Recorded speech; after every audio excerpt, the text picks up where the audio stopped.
Selamat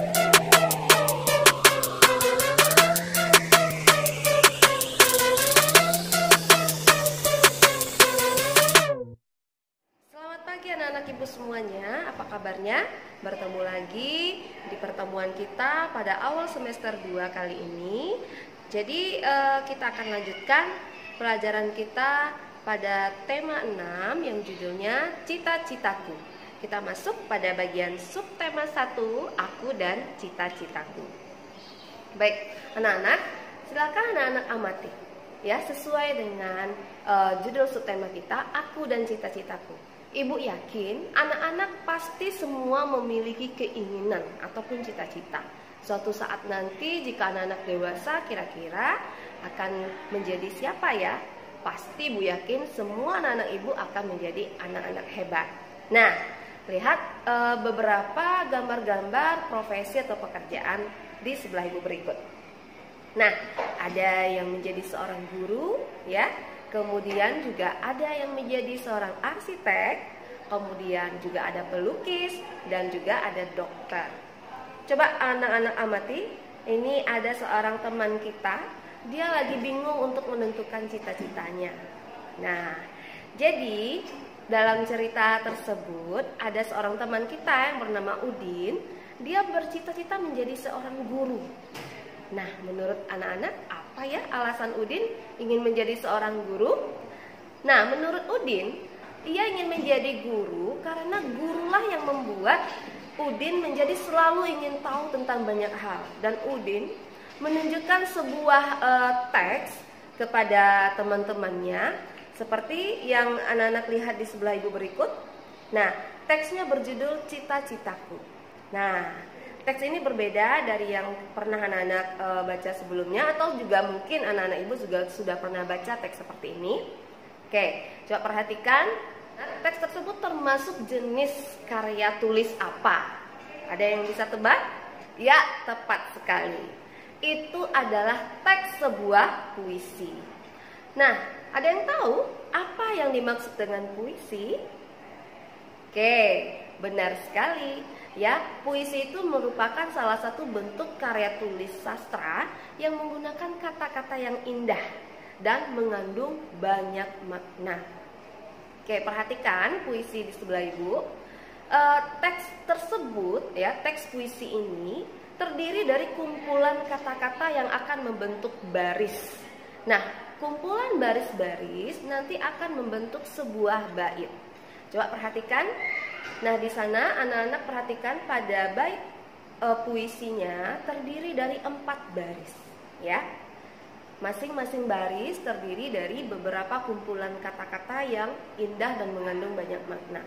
Kemudian baris terkumpul menjadi sebuah bait. Lalu coba anak-anak perhatikan dan baca beberapa baris atau penggalan puisi berikut. Adakah anak-anak menemukan bunyi vokal kata terakhir dalam baris puisi tersebut? Contoh, ibu bacakan ya. Anganku melayang ke masa depan. Aku ingin menjadi seorang guru. Guru adalah pejuang ilmu di masa depan. Guru tanpa pamrih berbagi ilmu. Nah, jika anak-anak perhatikan, bunyi vokal akhir pada setiap baris puisi yang barusan ibu bacakan, dia memiliki pola tertentu. Bunyi vokal kata terakhir baris pertama itu adalah A. Kemudian bunyi vokal baris kedua adalah U. Begitu juga selanjutnya baris ketiga bunyi akhir vokalnya adalah A. Kemudian baris keempat bunyi akhir vokalnya adalah U. Bunyi vokal akhir pada baris-baris puisi tadi itu yang kita sebut dengan rima. Nah, di mana pola bunyi ini membuat puisi semakin terdengar menjadi lebih indah. Jadi anak-anak harus ketahui puisi itu bisa kita kelompokkan menjadi 2. Pertama, puisi lama ya. Puisi lama itu merupakan peninggalan karya sastra Melayu lama. Contohnya apa? Contohnya pantun, syair, bisa mantra dan lain-lainnya ya. Itu contoh puisi lama. Ada juga kelompok jenis puisi baru atau biasanya dikenal dengan puisi modern, ya, puisi baru atau puisi modern. Di mana puisi baru ini tidak terikat dengan syarat-syarat tertentu. Dia lebih bebas dalam mengekspresikan memilih kata-kata atau diksinya. Contohnya apa? Bisa distikon, ya, atau terzina, kuarten, sektet dan lain-lainnya, ya. Banyak sekali jenis puisi modern sekarang.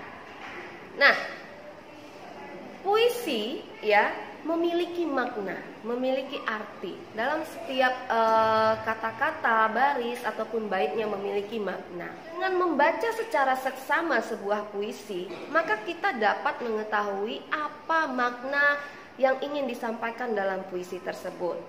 Nah, oke, baik anak-anak, sekarang cobalah berlatih untuk membacakan puisi yang berjudul Cita-Citaku. Kemudian anak-anak carilah dan tentukan apa makna yang disampaikan dalam puisi tersebut. Jangan lupa sering berlatih di depan cermin di rumah, ya, sehingga anak-anak bisa melihat bagaimana ekspresi, bahasa tubuh, gaya tubuh anak-anak dalam membacakan sebuah puisi. Setelah berlatih, anak-anak tentu pastinya lebih memahami apa maknanya. Silakan mencoba.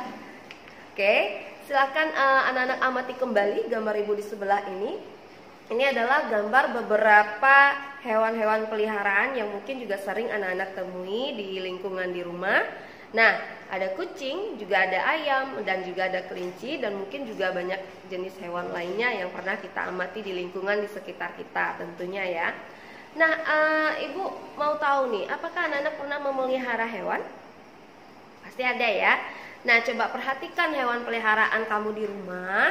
Nah, bagi hewan yang sudah dewasa tentu dia akan memiliki anaknya. Nah, karena setiap hewan itu dia memiliki tahap pertumbuhan yang berbeda-beda, ya. Tahap pertumbuhan mulai dari muda, mulai anak, muda hingga dewasa. Nah, tahap itulah yang kita sebut dengan daur hidup. Nah, perhatikan daur hidup ayam di sebelah ibu berikut. Berawal dari telur, ya, di dalam telur itu ada calon anaknya atau disebut dengan embrio. Kemudian setelah dierami induknya selama kurang lebih 21 hari, telur akan menetas, ya. Kemudian keluarlah anak ayam. Kemudian anak ayam akan tumbuh dan berkembang menjadi ayam dewasa. Ayam dewasa juga akan bertelur kembali, kemudian juga akan menetas lagi, dan begitu seterusnya. Itulah yang dinamakan dengan daur hidup.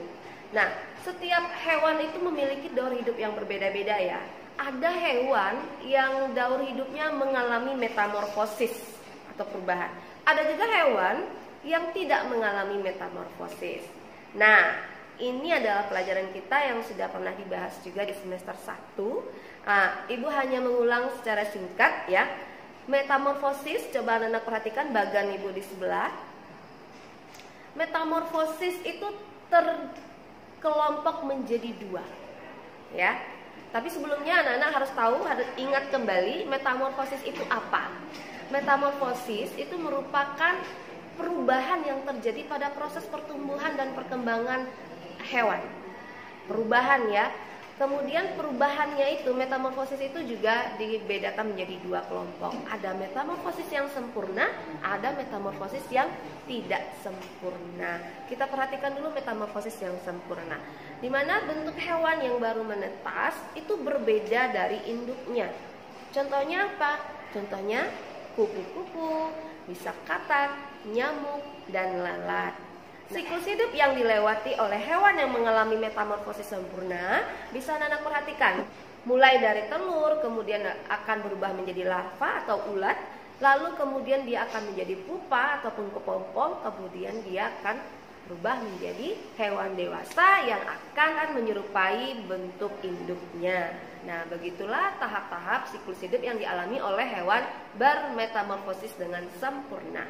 Pengelompokan berikutnya adalah metamorfosis tidak sempurna, ya. Dari bahasanya kita bisa tebak ini pasti bentuk hewannya sebenarnya hampir-hampir mirip dengan induknya, tapi ada beberapa perbedaan. Apa aja contoh hewan yang mengalami metamorfosis yang tidak sempurna?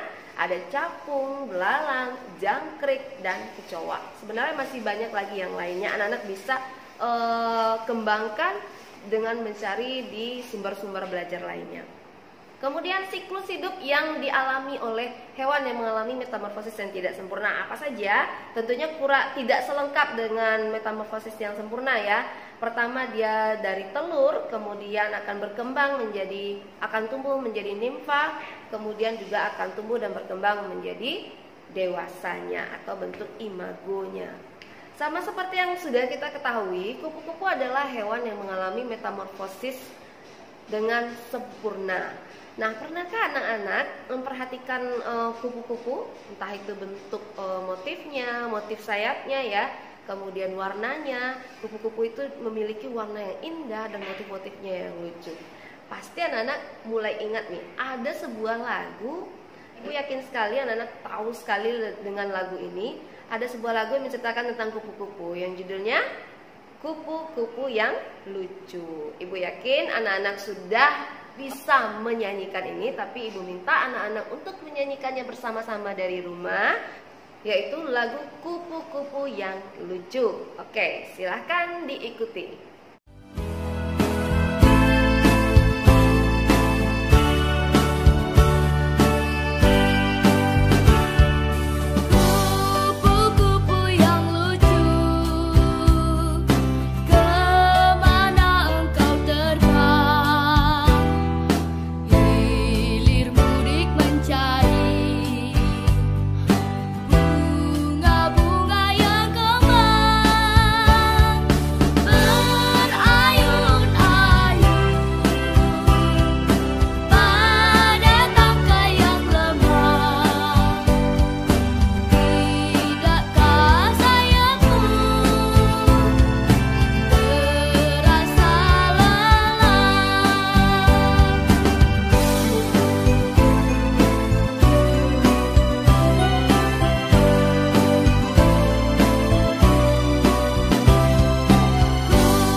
Terima kasih karena sudah berlatih menyanyikan bersama lagu Kupu-kupu yang Lucu.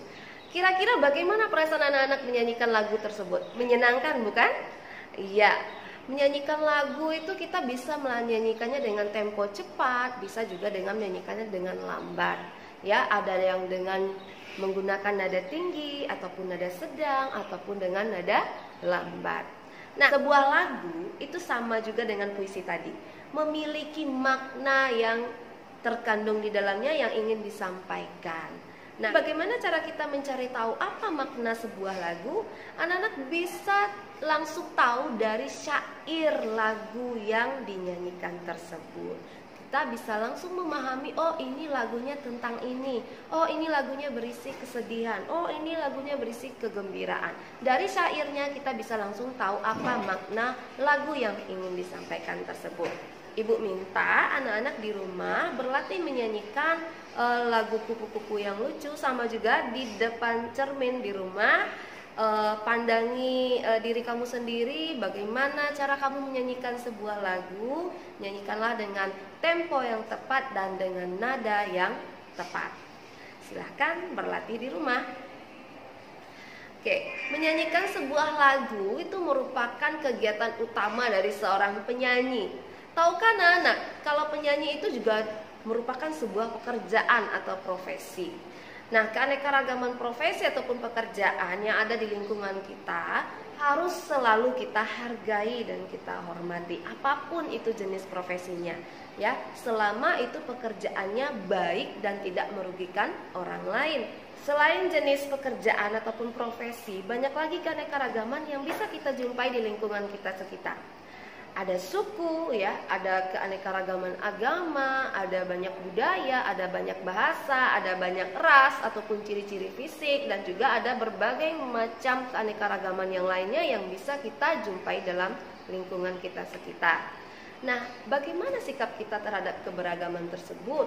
Ibu yakin anak-anak sudah paham sekali bagaimana cara bersikap dalam keberagaman, ya. Yang harus selalu anak-anak jaga adalah toleransi. Ya, kita harus saling menghargai, kita harus saling menghormati apapun perbedaan yang kita temui dalam lingkungan kita sekitar. Berbeda pendapat, berbeda sifat, berbeda agama, berbeda suku, berbeda budaya, berbeda apapun, itu tidak menjadi jurang pemisah di antara kita, keluarga kita, teman, orang lain, tetangga ataupun yang lainnya. Malahan itu akan membuat kita semakin kaya, semakin menambah pengetahuan dan pengalaman kita. Bagaimana orang suku lain dalam kebiasaan sehari-harinya, bagaimana orang beragama lain beribadah, bagaimana orang lain menggunakan bahasa daerahnya, itu akan menambah pengetahuan kita dan memperkaya diri kita sendiri. Dengan keberagaman itu menjadikan bangsa Indonesia kita semakin kuat. Sesuai dengan bunyi semboyan kita, pasti anak-anak ingat, Bhinneka Tunggal Ika. Ya, yang artinya walaupun kita berbeda-beda, tetapi kita harus tetap bersatu. Nah, keberagaman kegiatan penduduk, ya, seperti halnya pekerjaan, kegiatan sehari-hari yang dilakukan oleh masyarakat sekitar, itu dipengaruhi oleh kondisi lingkungan di tempat mereka tinggal dan juga sumber daya alam yang tersedia di tempat mereka tinggal atau di lingkungan sekitar mereka. Nah, seperti yang kita ketahui, Indonesia itu merupakan salah satu negara yang memiliki sumber daya alam yang sangat melimpah, ya, yang sangat banyak. Nah, Indonesia juga memiliki wilayah yang sangat luas ini dengan kondisi alam yang berbeda-beda, sehingga menyebabkan kegiatan penduduk dan sumber daya alam yang tersedia di lingkungannya juga sangat banyak dan melimpah.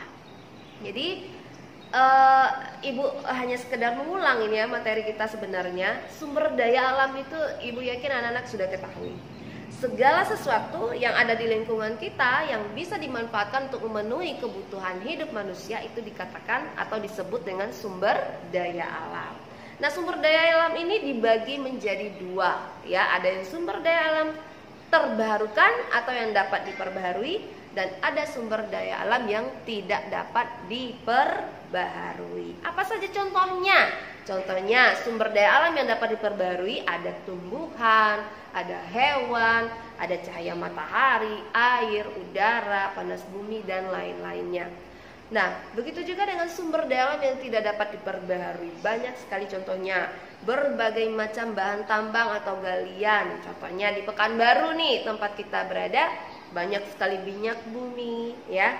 Bisa juga batu bara, ada juga timah, ada juga emas, besi, dan lain-lain. Ya, banyak sekali berbagai jenis bahan galian atau bahan tambang. Itu termasuk pengelompokan yang tidak dapat diperbaharui. Nah, kita sebagai manusia dibekali dengan akal pikiran, dengan kecerdasan, kebijaksanaan. Jadi dalam memanfaatkan sumber daya alam, kita memiliki tanggung jawab untuk mengelola sumber daya alam itu sehingga kita bisa memanfaatkannya sebaik mungkin. Contohnya, hewan dan tumbuhan dapat dimanfaatkan sebagai sumber makanan ataupun obat-obatan. Bisa juga panas bumi, air, angin, minyak bumi, gas, dan lain-lainnya itu bisa dimanfaatkan sebagai penerangan, sebagai alat-alat rumah tangga, bisa juga sebagai bahan bakar kendaraan, mesin-mesin industri, dan lain-lainnya. Banyak sekali manfaatnya bagi kehidupan manusia. Oleh karena itu, kita harus menjaga dan menggunakan sumber daya alam sebijaksana mungkin dan menggunakannya dengan hemat dan bertanggung jawab. banyaknya sumber daya alam ya yang tersedia di lingkungan kita, terutama Indonesia, itu menciptakan banyak sekali jenis kegiatan ataupun pekerjaan yang dapat dilakukan oleh masyarakat kita. Apa saja contohnya? Contohnya bisa sebagai pedagang, bisa sebagai petani, bisa sebagai peternak, guru, dokter, pengacara, dan lain-lainnya. Oleh karena itu, ayo lakukanlah kegiatan-kegiatan yang bermanfaat untuk mencapai cita-citamu. Kamu harus terus berusaha mengatasi segala kesulitan-kesulitan yang mungkin akan muncul ya, yang akan kamu hadapi ke depannya. Tapi kamu harus tetap melakukan kegiatan yang bermanfaat sehingga cita-citamu dapat kamu capai dan kamu wujudkan. Jadi semangat untuk selalu mencapai cita-citanya. Oke, mungkin itu materi yang dapat Ibu sampaikan pada subtema 1 kali ini. Dan kita akan berjumpa lagi pada video selanjutnya. Ibu harap anak-anak menonton videonya sampai selesai, membaca materi yang sudah dibagikan dan mengerjakan tugas-tugas yang sudah kami share di grup WA untuk sementara ini. Dan kumpulkan tugasnya tepat waktu, kerjakan catatannya setiap hari, jangan menumpuk tugas di rumah karena itu akan merugikan anak-anak Ibu sendiri. Oke, sekali lagi Ibu ingatkan yang paling penting jangan lupa menerapkan 3M ya, protokol kesehatan, pakai masker, mencuci tangan, dan menghindari keramaian. Selamat belajar dari rumah, terima kasih karena sudah menyaksikan video Ibu. Ibu ucapkan sampai jumpa.